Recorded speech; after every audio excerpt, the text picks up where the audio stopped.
I left my husband for my lover. 2 months later, I found out I was pregnant. And they both disappeared. I left my husband for another man.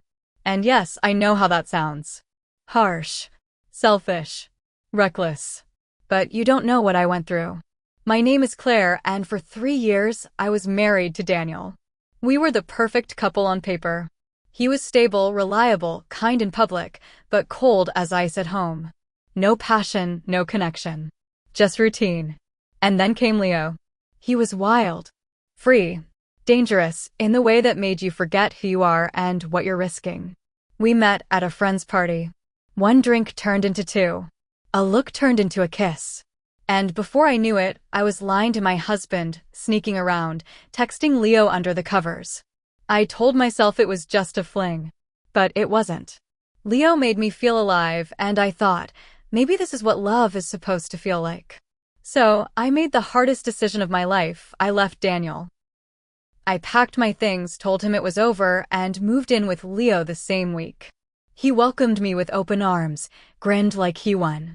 For the first few days, everything was euphoric. Like a dream. But dreams don't last. 2 weeks in, Leo started changing. He wasn't sweet anymore. He stayed out late. Answered texts with one-word replies. I asked him what was going on, and he just shrugged. Don't be clingy, he said. I'm not your husband. That stung. But the worst came 2 months later when I missed my period. I was pregnant. I sat on the edge of the bathtub with 2 pink lines in my shaking hands. My heart raced, and for a moment, I imagined telling Leo and him wrapping me in his arms. But no. When I told him, he just stared at me. Silent. Then he laughed. You're not serious, he said. How do I even know it's mine? I was stunned. He called me names. Said I probably ran back to my husband in secret. Told me I was trying to trap him. And the next morning, he was gone. No note. No explanation. Just gone. In shock, I called Daniel.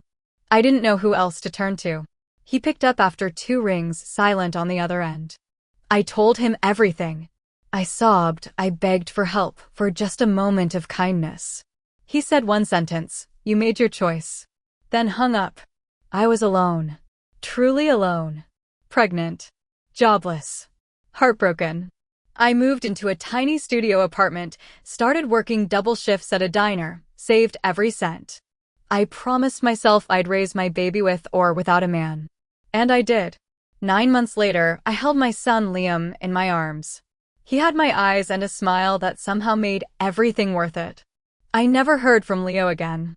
But one day, I saw Daniel at the supermarket. He looked different. Tired. He saw Liam and froze. He asked me, "Is he mine?" I said no. He nodded slowly and said, "Still, he's lucky to have you." I smiled. I didn't need either of them. But then, a week ago, I got a letter. No return address. Inside was a photo of Leo, in a hospital bed. The note said, "He has days left. He's asking for you." I stared at it for hours. Should I go? Should I care? And now, I'm packing a bag.